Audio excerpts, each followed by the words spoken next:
Namaku Alena Maharani, dan pada malam ketika Palu Hakim mengetuk meja 3 kali lalu menyatakan pernikahanku dengan Arman Pradipta resmi berakhir, aku masih cukup bodoh untuk percaya bahwa setidaknya ada sepotong martabat yang akan tersisa di antara reruntuhan rumah tangga kami. Namun ternyata aku salah, sangat salah, karena bahkan sebelum air mataku sempat mengering, mantan suamiku yang dulu bersumpah akan melindungiku seumur hidup itu sudah berdiri di halaman depan villa kami dengan senyum tipis yang membuat darahku membeku. Sementara di sampingnya berdiri seorang perempuan muda bergaun putih krem yang menempel manja di lengannya seperti piala kemenangan, perempuan yang selama 2 tahun terakhir diam-diam menggerogoti rumah tanggaku dari balik layar, perempuan yang dahulu kusebut adik, kusebut sahabat, ku percaya menjaga rumahku saat aku sibuk merawat ibuku yang sakit, perempuan bernama Selena Wijaya. Dan di tangan Arman ada sebuah amplop berwarna emas yang ia lemparkan ke kakiku seperti orang melempar sisa makanan ke jalanan, lalu ia berkata dengan nada ringan yang begitu kejam hingga lebih menyakitkan daripada penghinaan terbuka, "Jangan lupa datang ke resepsi kami minggu depan, Len. Kau pasti senang melihat bagaimana hidupku jadi jauh lebih indah setelah lepas darimu." Aku berdiri diam, tubuhku kaku, bibirku gemetar, dan ketika aku menatap isi amplop itu, mataku langsung gelap oleh amarah dan kehinaan, karena di sana tertulis dengan huruf timbul berkilau nama Arman Pradipta dan Selena Wijaya, lengkap dengan lokasi pesta di Grand Mahawira Ballroom, tempat yang dulu ku pesan diam-diam untuk merayakan ulang tahun pernikahan kami yang ke-10, tempat yang kini justru dipakai suamiku untuk menikahi perempuan simpanannya. Yang lebih keji lagi, pada siang hari sebelumnya, pengacaraku memberi kabar bahwa villa senilai 50 miliar rupiah yang selama ini kutinggali telah resmi berpindah hak sepenuhnya ke tangan Arman berdasarkan perjanjian pranikah dan beberapa dokumen tambahan yang katanya kutandatangani 2 tahun lalu. 2 tahun lalu, saat itu ibuku baru menjalani operasi jantung, aku nyaris tak tidur selama berminggu-minggu, dan Arman berkali-kali datang membawakan map-map kerja. Berkata hanya butuh tanda tanganku untuk urusan restrukturisasi aset perusahaan keluarga. Aku menandatangani semuanya tanpa curiga. Betapa bodohnya aku, betapa sempurnanya jebakan itu dirancang. Aku kehilangan rumah, kehilangan pernikahan, kehilangan harga diriku, dan malam itu aku pulang ke rumah ayahku dalam keadaan seperti mayat hidup, masih memakai gaun abu-abu yang kupakai ke pengadilan, masih menggenggam undangan pernikahan yang sudutnya sudah kusobek karena terlalu kuat kuremas, dan ketika pintu rumah terbuka, ayahku, Surya Maharaja, lelaki yang selama ini dikenal publik sebagai pengusaha tua dingin pemilik Maharaja Group, hanya menatapku sebentar tanpa banyak tanya. Aku ingin memeluknya dan menangis seperti anak kecil, tapi harga diri yang tersisa membuatku hanya berdiri di ambang pintu sambil berusaha tersenyum. "Ayah!" Suaraku parau, aku kalah. Namun ayah malah mengambil undangan itu dari tanganku. Membacanya beberapa detik, lalu menaruhnya di meja marmer ruang tamu seolah itu bukan apa-apa. Wajahnya tetap tenang, terlalu tenang, dan justru ketenangan itulah yang membuat napasku tercekat. Ia menoleh padaku, menatap lurus ke mataku, lalu mengucapkan satu kalimat yang tak pernah kulupakan seumur hidupku, "Jangan menangis. Datang saja ke pesta itu. Akan ada tontonan menarik." Aku mengernyit, tak paham, bahkan sempat mengira ayah hanya sedang berusaha menghiburku dengan cara yang aneh. Tapi aku mengenal ayahku. Jika ia bicara setenang itu, artinya ia sudah melihat sesuatu yang belum kulihat, dan saat itu aku belum tahu bahwa kalimat singkat itu bukan hiburan, melainkan pembuka untuk malam paling memalukan dalam hidup mantan suamiku. Seminggu berikutnya kulalui seperti orang yang hidup di antara kabut. Di media sosial, nama Arman dan Selena mulai ramai dibicarakan. Foto prewedding mereka tersebar di mana-mana, diambil di atas kapal pesiar kecil dengan latar matahari tenggelam. Seolah hubungan mereka adalah kisah cinta murni, bukan hasil perselingkuhan menjijikan yang dibangun di atas pengkhianatan. Banyak kenalan sosialita pura-pura tak tahu, pura-pura netral, bahkan ada yang berani mengirim pesan padaku, mengatakan aku harus ikhlas karena mungkin kami memang sudah tak cocok. Aku tertawa getir setiap kali membacanya. Mereka tidak tahu bagaimana selama 8 tahun pernikahan aku membangun bisnis Arman dari nol, menemaninya bertemu investor, menutup lubang kas saat perusahaannya nyaris bangkrut, bahkan menjual sebagian saham warisan ibuku, agar proyek konstruksinya tak berhenti. Mereka tidak tahu bagaimana aku menahan diri, ketika ia pulang larut malam sambil berbau parfum asing, bagaimana aku menelan kecurigaan demi menjaga nama keluarga. Mereka tak tahu bahwa Arman bukan sekadar suami yang selingkuh. Ia adalah laki-laki licik yang sengaja menyiapkan kehancuranku perlahan-lahan, meniduriku dalam rasa aman, lalu mencabut seluruh fondasi hidupku saat aku sedang paling lemah. Pada malam sebelum resepsi, ayah memanggilku ke ruang kerjanya. Meja mahogani besar di tengah ruangan itu selalu membuat siapapun yang duduk di depannya merasa sedang diadili, dan malam itu aku duduk dengan telapak tangan dingin. Ayah membuka sebuah map hitam, mendorongnya ke arahku, lalu berkata, "Baca." Di dalamnya ada salinan dokumen kepemilikan, laporan audit, korespondensi internal, dan beberapa foto yang membuat kepalaku berdenyut hebat. "Apa ini?" tanyaku lirih. "Alasan kenapa besok kau harus tersenyum saat masuk ke ballroom," jawab ayah. Rupanya selama berbulan-bulan, jauh sebelum proses cerai selesai, tim hukum ayah telah menyelidiki Arman secara diam-diam. Ayah memang tidak pernah menyukai Arman sepenuhnya, tapi demi kebahagiaanku ia diam. Sampai suatu hari, ketika Arman mulai memaksa agar aku menandatangani beberapa dokumen tambahan dan kemudian mendorongku menerima perjanjian damai yang terlalu cepat, ayah mencium sesuatu yang busuk. Ia menurunkan orang-orangnya. Hasilnya bukan cuma busuk, tapi membusuk di seluruh sisi. Ternyata, villa 50 miliar itu memang secara formal jatuh ke tangan Arman karena skema perjanjian yang ia susun melalui firma hukum bayaran, namun ada fakta yang lebih besar, dana yang dipakai merenovasi villa, melunasi pajak, dan menghidupkan perusahaan Arman selama 3 tahun terakhir berasal dari pinjaman berlapis dengan jaminan saham fiktif dan laporan keuangan palsu.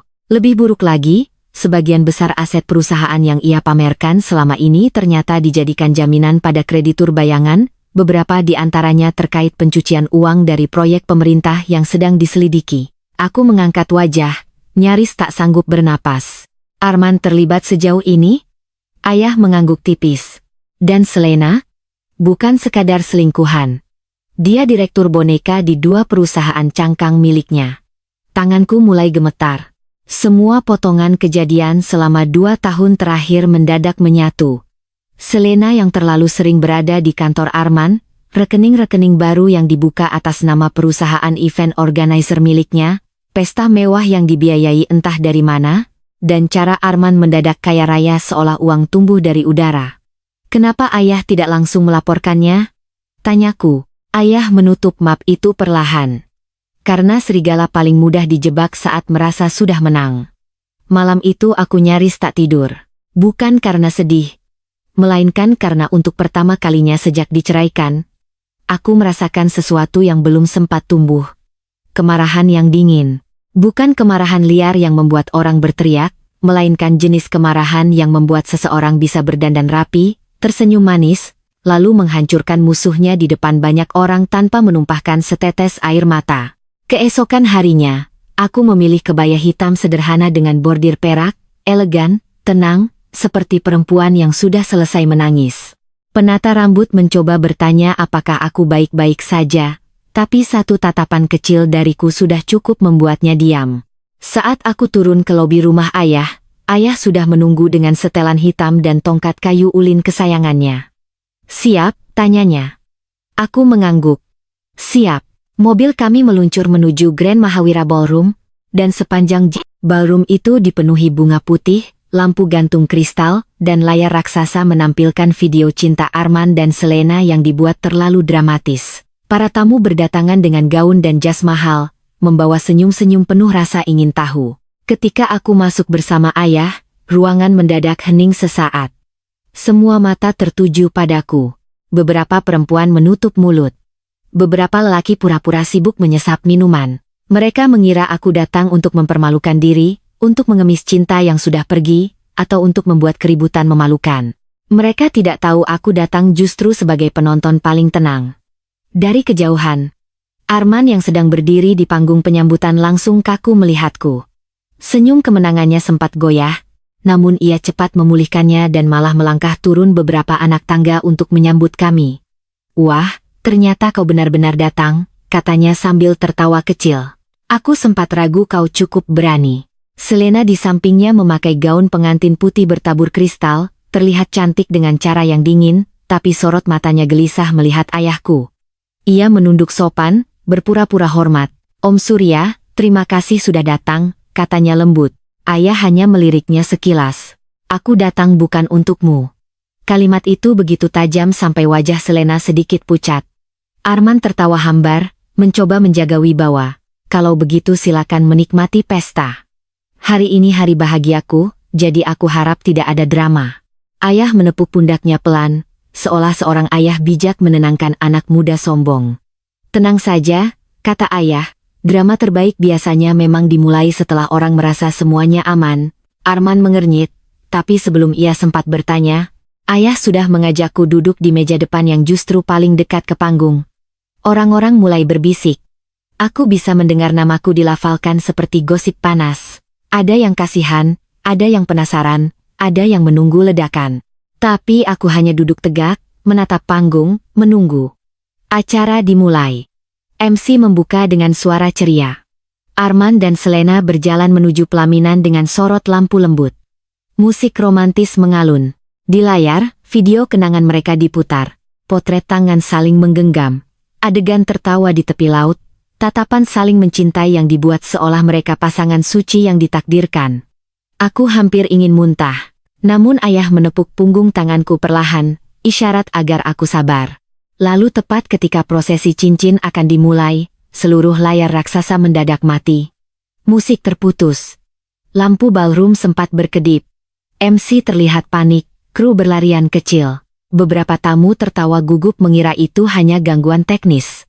Namun detik berikutnya layar menyala lagi, bukan menampilkan video prewedding, melainkan sebuah dokumen legal dengan cap merah besar bertuliskan pembekuan aset sementara. Ruangan seketika senyap.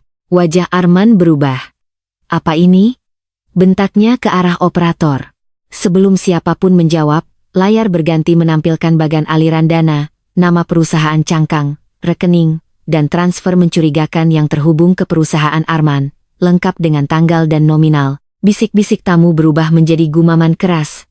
Selena mencengkeram tangan Arman sampai bukunya memutih. Matikan. Matikan sekarang. Teriak Arman. Tapi belum selesai. Gambar di layar berganti lagi, kali ini rekaman CCTV dari kantor pribadi Arman. Aku mengenali ruangan itu. Di sana Arman sedang duduk bersama Selena dan seorang pengacara pria. Audio terdengar jelas di seluruh ballroom. Pastikan Alena tanda tangan malam ini, suara Arman terdengar dingin. Ibunya baru operasi, dia tidak akan baca detailnya. Selena tertawa kecil dalam rekaman itu. Setelah villa pindah nama, kita tinggal tekan soal perceraian. Dia terlalu lemah sekarang. Lalu suara pengacara menyela, tapi kalau nanti ada audit, Arman menjawab kalem, sebelum itu terjadi, saham dari proyek Delta sudah masuk ke perusahaan Nirmala Jaya, Selena yang pegang. Semua bersih. Suasana ballroom meledak. Ada tamu yang spontan berdiri. Ada yang langsung mengeluarkan ponsel merekam layar. Selena mundur selangkah, wajahnya kehilangan darah. Itu palsu. Teriaknya. Itu editan. Namun layar kembali menampilkan bukti baru. Foto-foto mereka di apartemen pribadi yang dibeli memakai dana perusahaan. Akta pendirian 2 perusahaan atas nama Selena. Surat kuasa bodong. Dan salinan email yang membahas pengalihan aset. Arman mulai kehilangan kendali. Ia turun dari panggung, memaki kru, mendorong salah satu teknisi, lalu menoleh ke arah ayahku dengan mata merah menyala. Pak Surya, ini kerjaan Anda? Seluruh ruangan menoleh ke meja kami. Ayah berdiri perlahan, mengambil mikrofon cadangan dari meja MC yang tak sempat bereaksi, lalu suaranya menggema tenang ke seluruh ballroom.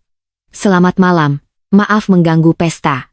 Saya hanya merasa para tamu undangan berhak tahu seperti apa pasangan pengantin yang sedang mereka rayakan. Arman mencoba merebut mikrofon, tapi 2 pria bertubuh besar yang sejak tadi menyamar sebagai tamu berdiri di antara mereka. Wajah Arman semakin kusut. Ayah melanjutkan. Tuan Arman Pradipta telah memperoleh beberapa aset dari putri saya melalui penipuan dokumen, penyalahgunaan kondisi psikologis, dan dugaan tindak pidana keuangan. Bukti-bukti lengkap sudah diserahkan kepada pihak berwenang sejak 2 jam lalu. Tepat setelah kalimat itu selesai, pintu ballroom terbuka lebar. Beberapa petugas berseragam dan penyidik berpakaian sipil masuk dengan langkah tegas. Suara gaduh tamu berubah menjadi desahan panjang seperti ombak. Salah satu penyidik maju ke depan, menunjukkan surat resmi. Saudara Arman Pradipta dan Saudari Selena Wijaya, kami minta kerjasamanya untuk pemeriksaan terkait dugaan pemalsuan dokumen, tindak pidana pencucian uang, dan penggelapan aset. Selena langsung limbung. Tidak, ini salah paham. Ia menoleh ke para tamu, berharap dukungan, tapi yang ia lihat hanya wajah-wajah ngeri dan jijik. Arman, yang selalu pandai memainkan citra sebagai pria sukses nan berkelas, kini tampak seperti tikus basah yang terpojok. Aku mau bicara dengan pengacaraku. Bentaknya. Penyidik menjawab datar, silakan nanti di kantor. Salah satu ibu sosialita yang sejak tadi duduk tak jauh dariku berbisik terlalu keras, ya Tuhan, jadi ini alasan mereka buru-buru menikah? Seorang pria di belakangnya menimpali, bukan menikah, ini peluncuran skandal. Aku nyaris tersenyum, tetapi pertunjukan belum selesai. Ayah mengangguk kecil padaku, isyarat bahwa sekarang giliranku.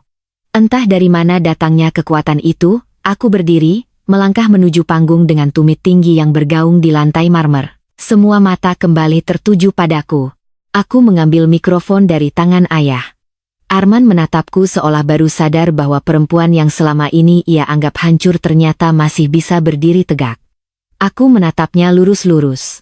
7 hari lalu, kataku, kau melemparkan undangan pernikahanmu ke kakiku seperti sampah, seolah aku adalah bab terakhir yang memalukan dalam hidupmu. Hari ini aku datang bukan untuk merebut siapapun, bukan untuk menangis, dan bukan untuk membuat adegan murahan.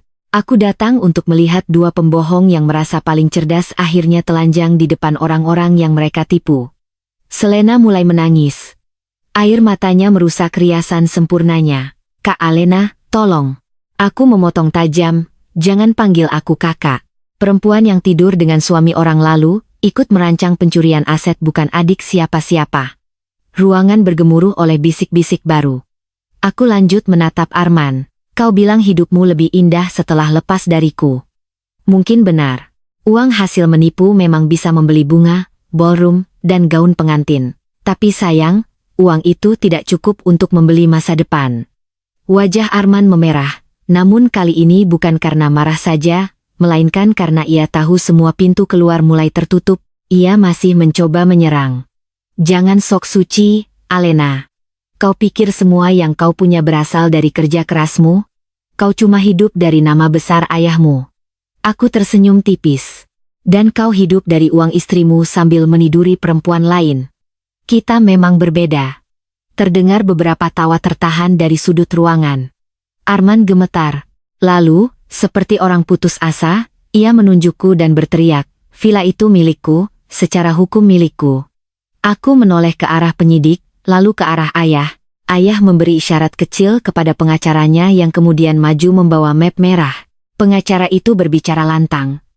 Sehubungan dengan temuan pemalsuan, pengalihan kepemilikan villa tersebut sedang dalam proses pembatalan melalui putusan provisi, dan mulai malam ini aset tersebut dibekukan. Saudara Arman dilarang menjual, mengalihkan, atau menempatinya sampai pemeriksaan selesai. Kalau tadi wajah Arman hanya pucat, kini ia benar-benar seperti mayat. Selena jatuh terduduk di anak tangga panggung sambil memegangi rok gaunnya yang mengembang. Aku menatap mereka 2 detik lebih lama, lalu meletakkan mikrofon. Bagiku semuanya sudah cukup, tapi ternyata takdir masih menambahkan bumbu. Dari barisan tamu bagian belakang, seorang wanita paruh baya bangkit dengan langkah tergesa-gesa. Aku mengenalnya.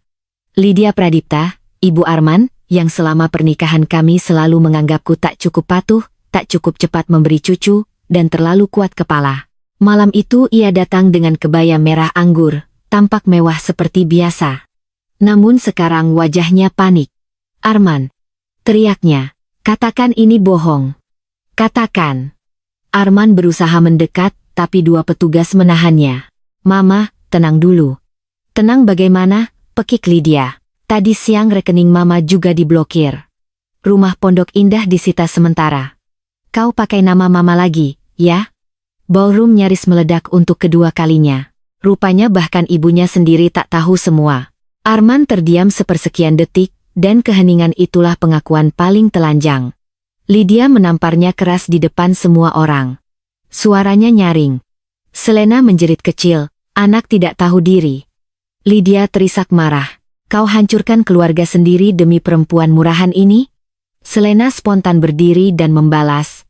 Jangan salahkan saya saja, Tante. Mas Arman yang bilang semua aset keluarga bisa dipindah setelah menikah dengan saya. Katanya nama Tante cuma dipakai sebentar. Seketika Selena menutup mulutnya sendiri, sadar ia baru saja menusuk Arman di depan umum, semua orang tercengang. Aku melihat penyidik saling bertukar pandang. Mereka jelas mendapat bonus pengakuan tak terduga. Arman meraung, diam kau, bodoh. Selena membalas dengan histeris. Aku tidak mau masuk penjara sendirian. Dan untuk beberapa detik, pesta pernikahan termewah bulan itu berubah menjadi pasar kacau tempat para pengkhianat saling membuka aib demi menyelamatkan diri. Para tamu yang awalnya datang untuk makan malam elegan kini menyaksikan keruntuhan dua manusia yang seminggu sebelumnya dipuja sebagai pasangan glamor. Seorang influencer bahkan terlihat siaran langsung diam-diam, kru hotel kebingungan. MC menghilang entah kemana. Di tengah kekacauan itu, ayah meraih tanganku. Sudah cukup, katanya tenang. Mari pulang. Aku mengangguk, tetapi sebelum berbalik, aku menatap sekali lagi pelaminan mewah yang kini dipenuhi petugas, gaun kusut, cincin yang belum sempat disematkan, dan bunga putih yang mendadak tampak seperti dekorasi pemakaman. Dalam hati aku berkata, selamat menikmati pesta kalian. Di luar ballroom, udara malam terasa lebih dingin dan lebih bersih. Untuk pertama kalinya setelah berbulan-bulan, aku bisa menarik napas tanpa rasa sesak. Namun cerita itu tidak berakhir di sana. Justru malam memalukan itu hanyalah pembuka dari kehancuran berlapis yang menanti Arman. Keesokan paginya, semua media online menurunkan berita tentang pengusaha muda yang ditangkap saat pesta pernikahannya sendiri. Video layar ballroom bocor dan menyebar ke seluruh platform. Nama Arman dan Selena menjadi bahan ejekan nasional, investor menarik diri. Rekan bisnis pura-pura tak mengenal.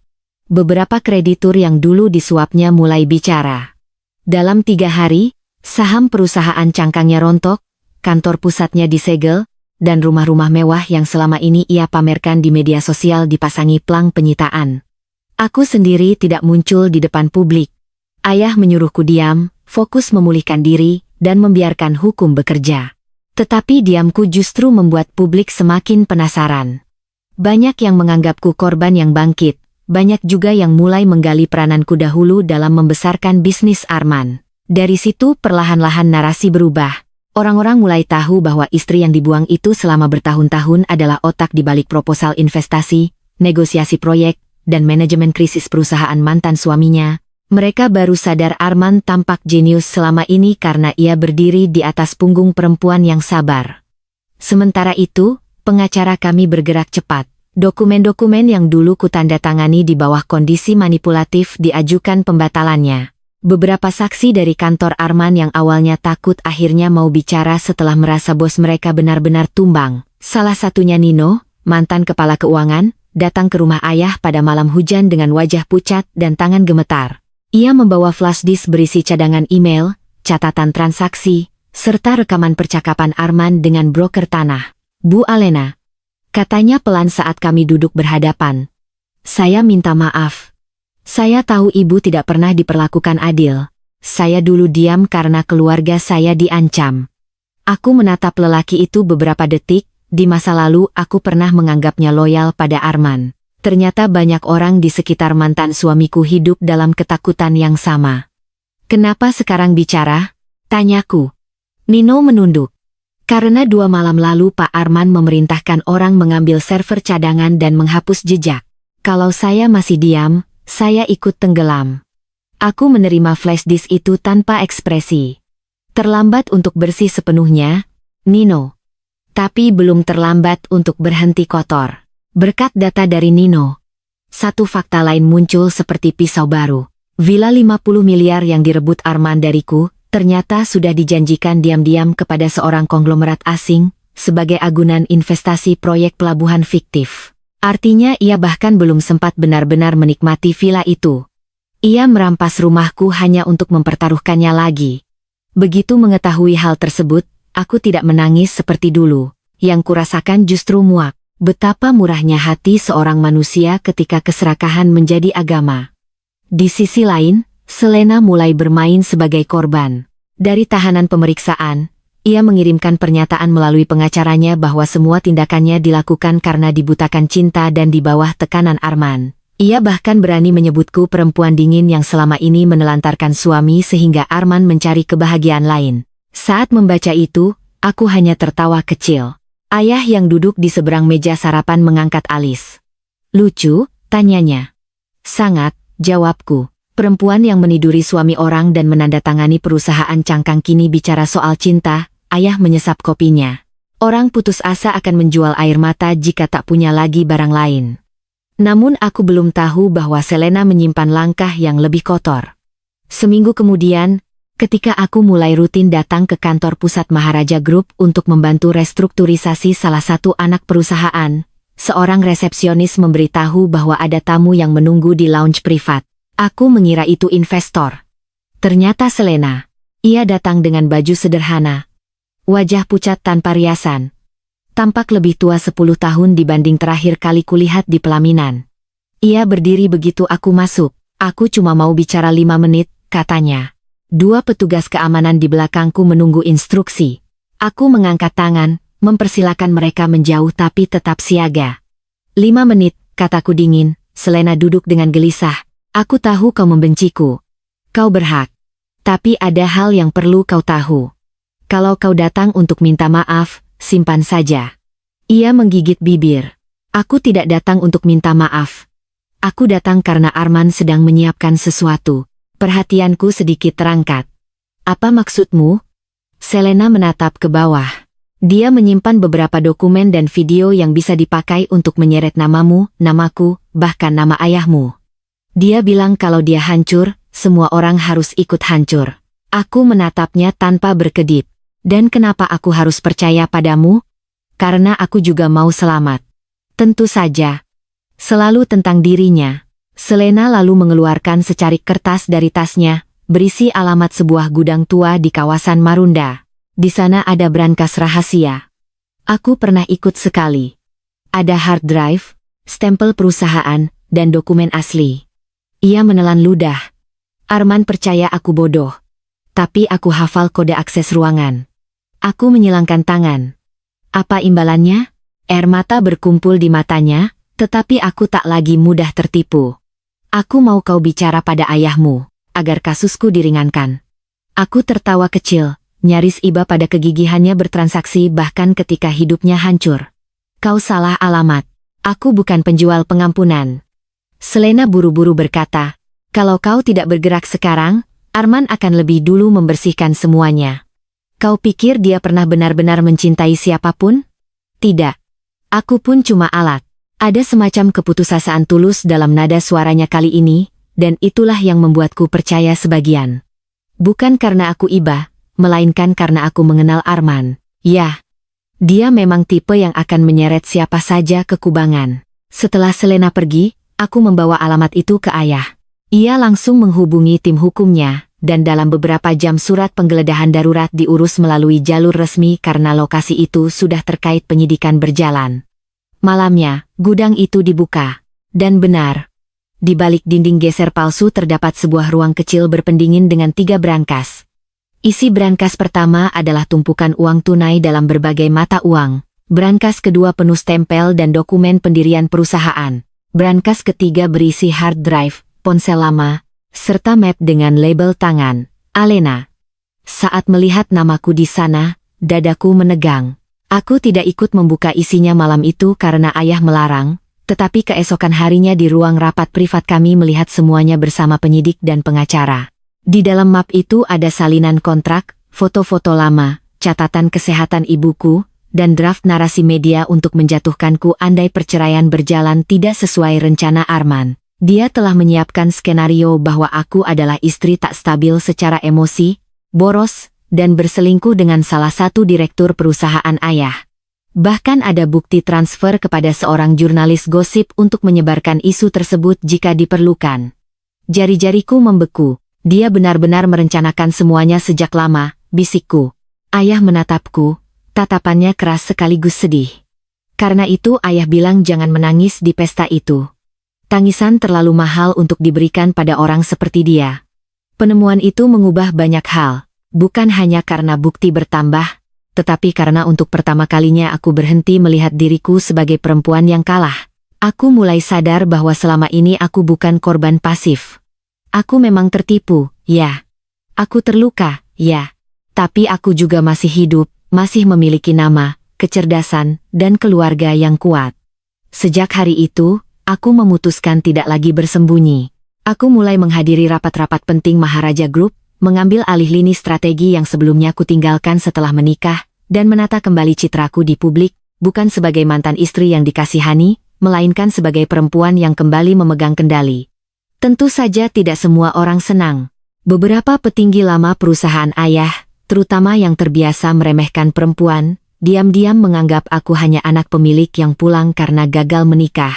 Namun satu persatu mereka terdiam saat aku membongkar kebocoran proyek, menegosiasikan kontrak, dan menyelamatkan salah satu anak usaha dari akuisisi bermasalah. Rasanya ironis. Bertahun-tahun aku membantu Arman dari belakang layar dan namaku tak pernah disebut. Kini ketika aku bekerja atas namaku sendiri, orang-orang baru sadar betapa tajam kemampuanku. Sementara itu, di tahanan, hubungan Arman dan Selena berubah dari asmara glamor menjadi saling gigit. Pengacara Selena membocorkan bahwa Arman mencoba menyalahkan semua transaksi perusahaan cangkang pada Selena sebagai direktur formal. Arman sendiri mengklaim bahwa Selena memanipulasi banyak dokumen tanpa sepengetahuannya.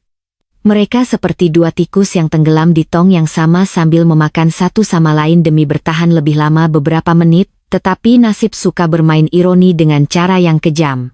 Ketika persidangan awal kasus pidana dimulai, seorang saksi kunci muncul tanpa diduga, Bima Kusnandar, mantan sopir pribadi Arman. Lelaki parubaya itu datang membawa buku catatan kecil yang selama ini ia simpan karena takut.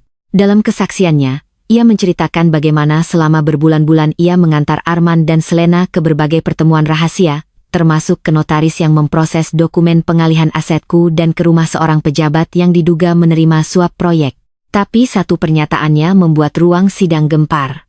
Saudara Arman pernah berkata di dalam mobil, tutur Bima dengan suara gemetar, biarkan Alena kehilangan semuanya. Kalau perlu, tekan sampai dia depresi. Perempuan yang jatuh mental lebih gampang disingkirkan daripada perempuan yang marah. Saat kalimat itu dibacakan kembali media, aku menatap layar televisi kantor dalam diam. Tidak ada air mata. Hanya rasa dingin menyebar di tulang belakangku. Jadi benar, ia memang berharap aku hancur. Ia bukan sekadar ingin bebas dariku. Ia ingin aku musnah. Agar tak ada yang bisa menuntut kembali apapun. Dan justru karena niatnya sejahat itu, aku merasa wajib bertahan. Untuk diriku sendiri, untuk semua perempuan yang pernah dibuat merasa tak berharga setelah dipakai. Pada bulan berikutnya, perkembangan kasus perdata villa memasuki tahap krusial. Pengadilan memutuskan ada indikasi kuat manipulasi dalam peralihan aset dan memerintahkan pengembalian penguasaan sementara villa kepadaku sambil menunggu putusan akhir. Aku kembali ke rumah itu pada suatu sore yang mendung. Gerbang besi hitam terbuka perlahan. Halaman depan masih sama, pohon Kamboja di sisi kolam, jalan setapak batu andesit, balkon panjang tempat dulu aku sering minum teh sendiri saat Arman sibuk entah dengan siapa. Namun rumah itu terasa asing, seolah menyimpan jejak kebohongan di setiap sudut. Aku berjalan masuk tanpa rombongan, hanya ditemani kepala rumah tangga lama, Bu Ranti, yang menatapku sambil menangis. Maaf, Bu, katanya sesenggukan. Saya tidak bisa berbuat apa-apa waktu Bapak menyuruh semua orang diam. Aku memeluknya singkat. Bukan salah Bu Ranti. Kami berkeliling. Di ruang kerja Arman, beberapa laci sudah kosong.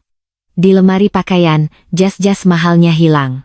Namun di kamar utama, ada satu benda yang membuatku berhenti, sebuah bingkai foto pernikahan kami yang dulu selalu dipajang di meja konsol, kini terbalik dan pecah di sudut belakang lemari. Aku memandangnya lama, lalu tanpa drama apapun, kupungut, kubawa ke tempat sampah besar di halaman belakang, dan kulempar masuk.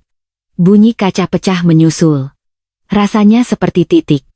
Bukan akhir cerita, tapi akhir dari ilusi. Beberapa hari kemudian, saat aku mulai merenovasi sebagian ruangan agar rumah itu benar-benar terasa milikku lagi, Bu Ranti menemukan kotak kayu kecil tersembunyi di balik plafon kamar tamu. Ia membawanya padaku. Di dalamnya ada beberapa surat tulisan tangan dari seorang perempuan bernama Mariska, tertanggal 11 tahun lalu, jauh sebelum aku menikah dengan Arman. Isi surat-surat itu membuat napasku tertahan. Mariska menulis bahwa ia sedang hamil anak Arman, bahwa Arman berjanji akan menikahinya setelah proyek pertamanya berhasil, bahwa ia ketakutan karena ibunya Arman menolak keras hubungan mereka. Surat terakhir lebih mengerikan. Mariska memohon agar Arman menemuinya karena ada orang-orang yang mengancamnya untuk menggugurkan kandungan dan ia merasa diikuti. Setelah surat itu, tak ada lagi. Aku langsung memerintahkan tim ayah menyelidiki nama Mariska. Hasilnya membuat bulu kudukku berdiri. Mariska Darmawan pernah bekerja sebagai staf administrasi di perusahaan awal Arman. 6 bulan setelah surat terakhir, ia dinyatakan meninggal dalam kecelakaan motor di daerah sepi, dan tidak ada catatan tentang bayi atau keluarga dekat yang menuntut. Kasusnya ditutup cepat. Aku duduk lama menatap salinan arsip itu. Mungkinkah Arman pernah melakukan sesuatu yang lebih gelap dari yang selama ini terungkap? Aku belum punya jawabannya, tapi aku tahu satu hal, lelaki itu selalu lebih berbahaya dari wajah rapi yang ia tampilkan. Ketika aku menunjukkan surat-surat itu pada ayah, ia terdiam agak lama. Jangan bergerak ceroboh, katanya akhirnya. Kalau ini benar ada unsur pidana lama, orang-orang yang terlibat bisa masih punya posisi. Ayah takut? Tanyaku. Ayah menatapku tajam. Ayah tidak takut. Ayah menghitung. Aku memahami maksudnya. Dalam dunia seperti kami, kebenaran tidak cukup dibawa dengan emosi. Ia harus dibawa dengan bukti, waktu, dan keberanian yang tepat. Maka penyelidikan atas Mariska dilakukan diam-diam. Sementara di depan publik, aku tetap fokus pada kasus utama. Di sanalah babak lain dimulai. Lydia Pradipta, ibu Arman, mendadak datang ke rumahku suatu sore tanpa janji. Ia turun dari mobil dengan wajah lelah, riasan tipis, dan aura kebesaran yang separuh hilang. Aku menyambutnya di ruang tamu dengan teh panas, bukan karena hormat, melainkan karena aku ingin mendengar apa yang akan dikatakannya. Setelah beberapa menit saling diam, ia akhirnya bicara, "Alena, aku tahu selama ini aku tidak adil padamu." Aku mengangkat cangkir tanpa menjawab. Ia menelan ludah. Aku datang bukan untuk membela Arman. Anak itu sudah terlalu jauh. Lalu? Tanyaku datar.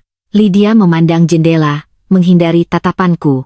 Kalau kau bisa, jangan seret aku lebih dalam. Aku memang pernah meminjamkan namaku untuk beberapa aset, tapi aku tidak tahu skala kejahatannya. Aku tersenyum tipis. Ibu datang ke rumah mantan menantu yang dulu ibu hina setiap minggu hanya untuk minta tolong? Wajahnya mengeras sebentar, lalu runtuh lagi. Aku ibu kandungnya. Aku juga sedang mencoba menyelamatkan diri. Akhirnya jujur, kataku. Ia memejamkan mata. Apa yang kau inginkan? Pertanyaan itu membuatku diam sejenak. Dulu aku mungkin akan menumpahkan seluruh luka. Tetapi sekarang aku tahu balas dendam paling tajam bukanlah teriakan. Saya tidak ingin apa-apa dari ibu, jawabku pelan. Saya hanya ingin kebenaran. Kalau ibu punya sesuatu yang bisa membantu mengembalikan apa yang dicuri dari saya dan menyeret yang bersalah ke tempatnya, berikan. Kalau tidak, pintu rumah ini tetap akan terbuka untuk tamu, tapi tertutup untuk kebohongan. Lydia menatapku lama. Mungkin baru sadar perempuan yang dulu ia pikir lembek itu kini tak lagi butuh pengakuannya. Sebelum pergi, ia meninggalkan satu flash disk kecil. Aku tidak tahu semua isinya, katanya. Tapi ini disembunyikan Arman di brankas rumah lama, aku menyalinnya diam-diam. Setelah ia pergi, kami memeriksa isi flash disk itu. Ternyata bukan cuma transaksi biasa. Ada rekaman percakapan Arman dengan seorang notaris, bukti pembayaran ke beberapa pejabat perizinan, serta daftar nama perempuan yang pernah diberi apartemen dan uang tutup mulut. Salah satu nama membuatku berhenti bernapas. Mariska Darmawan. Di samping nama itu ada catatan pendek, diselesaikan oleh ibu. Aku memandang layar dengan mata membeku. Ayah yang berdiri di belakangku membaca juga. Ruangan terasa lebih dingin. Ibu? Bisikku. Lydia? Ayah tidak langsung menjawab. Catatan itu belum cukup untuk menyimpulkan, katanya. Tapi cukup untuk membuka neraka baru. Dan benar saja. Setelah didalami, Muncul jejak bahwa Lydia kemungkinan besar ikut menekan Mariska di masa lalu demi membersihkan jalan Arman menuju pernikahan strategis dengan anak keluarga investor lain, rencana yang akhirnya gagal dan kemudian digantikan oleh hubungannya denganku. Jadi selama ini, keluarga itu memang membangun kejayaan mereka di atas tubuh orang lain. Perempuan yang dibuang, ditipu, dibungkam. Kemarahan dalam diriku bukan lagi sekadar soal villa atau perselingkuhan. Ini sudah menjadi soal sistem kebusukan yang diwariskan seperti pusaka. Beberapa minggu kemudian, pengadilan memutuskan penahanan Arman diperpanjang dan menolak sebagian besar permohonan keringanan. Di hari yang sama, pengacaranya menghubungiku meminta pertemuan pribadi. Aku hampir menolak, tapi ayah menyuruhku mendengar dulu. Pertemuan dilakukan di ruang konsultasi tahanan, dipisahkan kaca tebal. Arman masuk dengan wajah jauh lebih kurus, rambut tak lagi rapi, dan matanya dipenuhi campuran marah, lelah, dan sesuatu yang hampir mirip ketakutan. Untuk sesaat, aku seperti melihat laki-laki asing mengenakan wajah seseorang yang pernah kucintai. Ia duduk, mengangkat telepon di sisi kacanya. Aku melakukan hal yang sama. "Kau terlihat baik," katanya pertama kali, suaranya serak. "Kau terlihat seperti orang yang akhirnya menerima akibat," jawabku. Bibirnya menegang, "Jangan sok menang. Semuanya belum selesai." "Benarkah? Dari sisi mana?" Ia mencondongkan tubuh. "Kalau aku buka mulut, banyak orang besar ikut tenggelam, termasuk ayahmu." Aku tertawa kecil. "Ancamanmu sudah basi." Matanya menyipit. "Kau pikir ayahmu bersih? Dunia ini tidak hitam putih, Alena." Aku menatapnya lurus. "Mungkin tidak. Tapi aku tahu satu hal. Apapun kekurangan ayahku, dia tidak tidur dengan kepercayaan orang lalu menusuknya." Arman terdiam sebentar, lalu tiba-tiba suaranya melunak dengan cara yang dulu sangat kukenal. "Len, sebenarnya aku tidak pernah berniat semua jadi seperti ini. Dulu, nada semacam itu bisa membuatku luluh. Sekarang malah membuatku muak. Kau mengatur dokumen palsu, memindahkan aset, menyiapkan fitnah media, menyimpan file penghancur, dan berharap aku depresi. Sisi mana yang tidak kau niatkan?" Ia mengembuskan napas kasar. "Aku butuh keluar dari bawah bayang-bayangmu. Dari bayang-bayang ayahmu. Semua orang selalu menganggap aku pria yang beruntung karena menikah denganmu, bukan pria hebat karena usahaku sendiri. Untuk pertama kalinya, aku melihat inti busuknya. Bukan cinta. Bukan ambisi semata. Melainkan ego laki-laki rapuh yang tak tahan hidup berdampingan dengan perempuan kuat. Jadi kau hancurkan aku agar merasa besar?" Tanyaku. Ia tidak menjawab. "Itu cukup." Sebelum aku berdiri, Arman berkata cepat, "Selena menyanyi terlalu banyak. Kalau dia terus bicara, akan ada hal-hal tentangmu yang ikut keluar." Aku berhenti. "Tentangku?" Ia tersenyum tipis, senyum yang dulu tampak memesona dan kini terlihat seperti retakan kegilaan.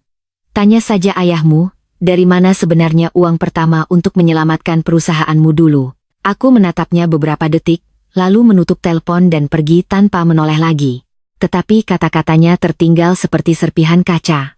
Malam itu, aku menemui ayah di ruang kerja. "Ada yang belum ayah ceritakan?" tanyaku langsung. Ayah menatapku tenang. "Selalu ada banyak hal yang belum waktunya diceritakan. Arman bilang dana pertama untuk menyelamatkan perusahaannya dulu." Ayah memotong. "Berasal dari satu keputusan yang kau buat sendiri." Aku membeku. Ayah membuka laci, mengeluarkan map tipis, dan menyerahkannya. Di dalamnya ada dokumen penjualan rahasia atas sebagian kecil saham warisan ibuku yang ternyata pernah kulakukan melalui kuasa khusus saat Arman hampir bangkrut di tahun kedua pernikahan. Aku memang ingat pernah menyetujui pendanaan besar, tapi aku tidak tahu bahwa ayah sengaja menebus kembali saham itu diam-diam beberapa bulan kemudian melalui anak perusahaan lain agar aku tak kehilangan posisi jangka panjang. Kenapa ayah merahasiakannya?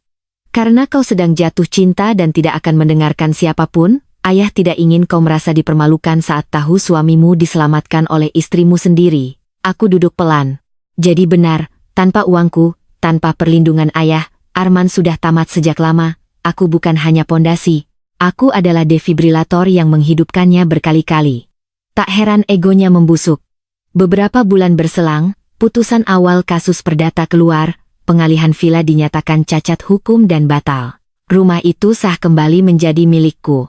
Ketika kabar itu diberitakan, banyak orang bersorak seolah itu klimaks.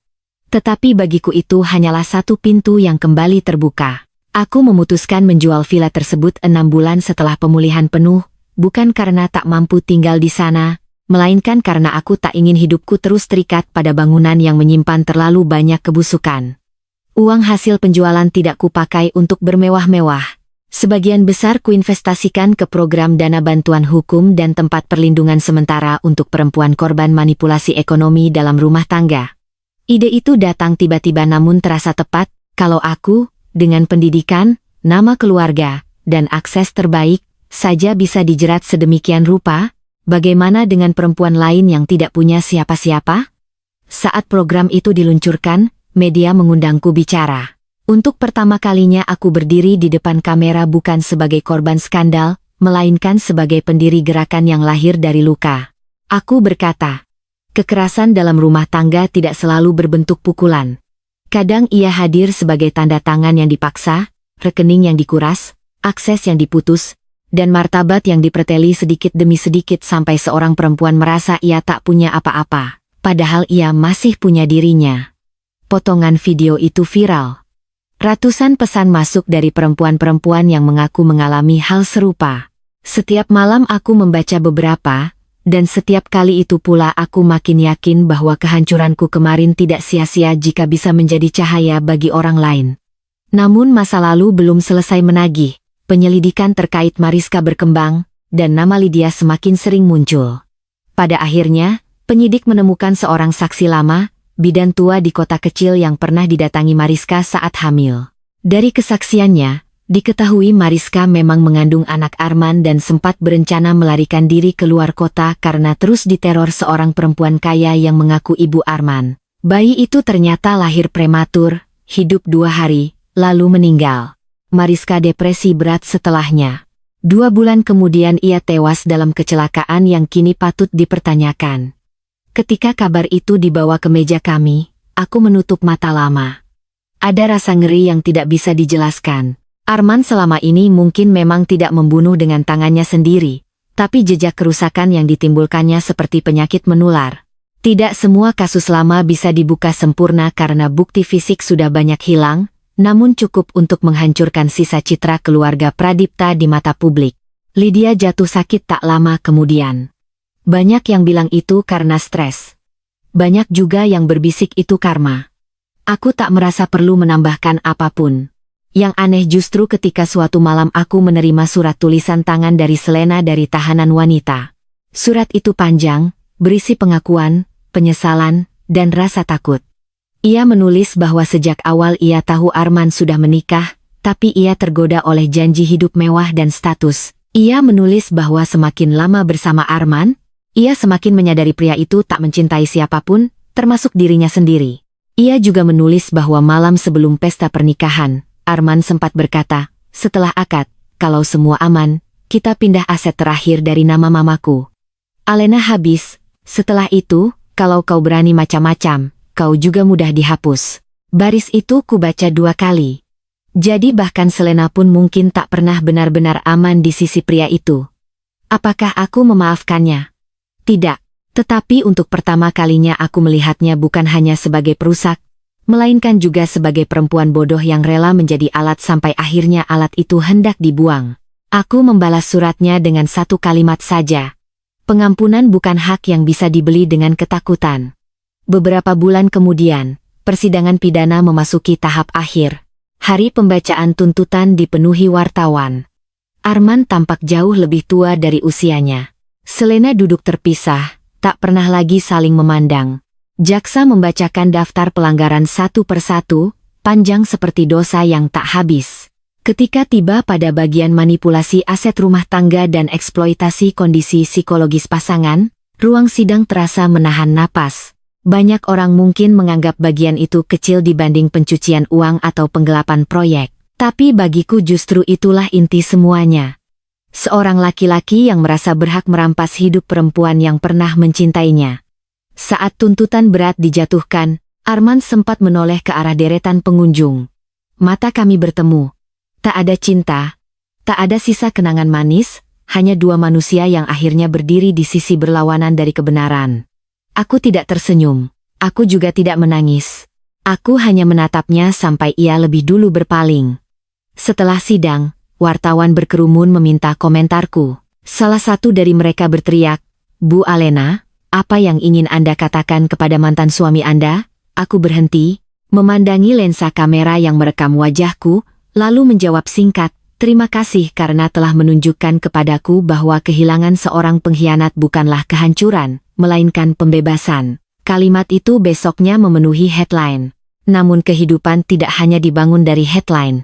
Di balik semua itu, ada malam-malam ketika aku masih terbangun mendadak karena mimpi buruk, masih merasakan sakit di dada saat mencium parfum yang mirip milik Arman, masih bertanya pada diri sendiri bagaimana aku bisa begitu lama tidak melihat monster di rumahku sendiri. Proses sembuh ternyata bukan garis lurus. Ada hari-hari ketika aku kuat, ada hari-hari ketika aku lemah dan hanya ingin bersembunyi di kamar masa kecilku. Pada hari-hari seperti itu, ayah sering duduk diam menemaniku tanpa banyak bicara. Hubungan kami yang dulu kaku perlahan berubah. Aku baru menyadari bahwa di balik caranya yang keras, ayah sebenarnya selalu berjaga. Suatu malam di teras belakang, ketika hujan turun tipis dan kami minum teh jahe, aku berkata pelan, "Ayah, waktu bilang akan ada tontonan menarik di pesta itu. Ayah sudah tahu semuanya." Ayah menatap kebun yang basah. "Tidak semuanya. Tapi cukup untuk tahu bahwa orang sombong harus dibiarkan naik ke panggung tertinggi sebelum jatuh." Aku tertawa kecil. Sadis juga. Dunia lebih sadis pada perempuan yang tak siap. Aku mengangguk. Lalu setelah jeda panjang, aku berkata, "Terima kasih karena tidak membiarkan aku hancur." Ayah menoleh padaku dan untuk sesaat wajahnya tampak sangat tua, sangat lelah, tapi juga sangat lembut. "Ayah tidak menyelamatkanmu, Alena. Ayah hanya membuka pintu. Kau sendiri yang berjalan keluar dari api." Kata-kata itu menetap di hatiku. Setahun setelah malam resepsi yang terkenal itu, hidupku benar-benar berubah. Program bantuan hukumnya berkembang menjadi yayasan. Aku mulai menjadi pembicara tetap di berbagai forum tentang kejahatan finansial dalam rumah tangga. Di perusahaan, aku resmi ditunjuk sebagai wakil komisaris salah satu lini investasi baru Maharaja Group, dan untuk pertama kalinya orang memanggilku bukan karena aku istri siapa, melainkan karena aku memang Alena Maharani. Sementara itu, putusan terhadap Arman akhirnya dijatuhkan. Hukuman penjara bertahun-tahun, denda besar, penyitaan sebagian besar aset, dan pembekuan beberapa perusahaan. Selena mendapat hukuman lebih ringan karena bekerja sama dan mengembalikan sejumlah dana, tetapi hidupnya tetap hancur. Dunia glamor yang dulu ia kejar lenyap, diganti noda yang akan menempel lama. Lydia menjual sisa propertinya untuk membayar utang dan biaya hukum. Nama keluarga Pradipta yang dulu dibanggakan kini hanya jadi contoh dalam seminar etika bisnis tentang bagaimana keserakahan keluarga bisa menjatuhkan satu dinasti. Orang sering bertanya apakah aku puas. Pertanyaan itu selalu membuatku berpikir. Apakah melihat mereka jatuh memberiku kepuasan? Ya, dalam kadar tertentu. Aku manusia biasa.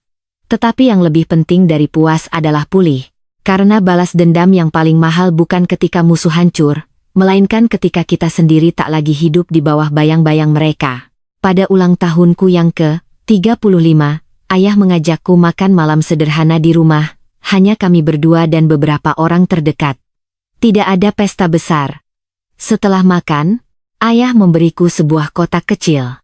Di dalamnya ada cincin safir milik ibuku. "Ini waktunya kembali ke tanganmu," katanya. Mataku langsung basah. Ibuku meninggal 2 tahun sebelum perceraianku selesai, dan kepergiannya selalu menjadi luka paling sunyi. Aku memegang cincin itu lama sekali. "Ibu pasti akan marah tahu aku sebodoh itu," kataku setengah tertawa. Ayah menggeleng pelan. "Ibumu akan bilang, orang baik memang rentan ditipu, tapi yang penting bukan karena kau bodoh, melainkan karena kau tulus. Bedanya besar." Malam itu aku berdiri di balkon rumah ayah memandangi langit Jakarta yang jarang benar-benar gelap.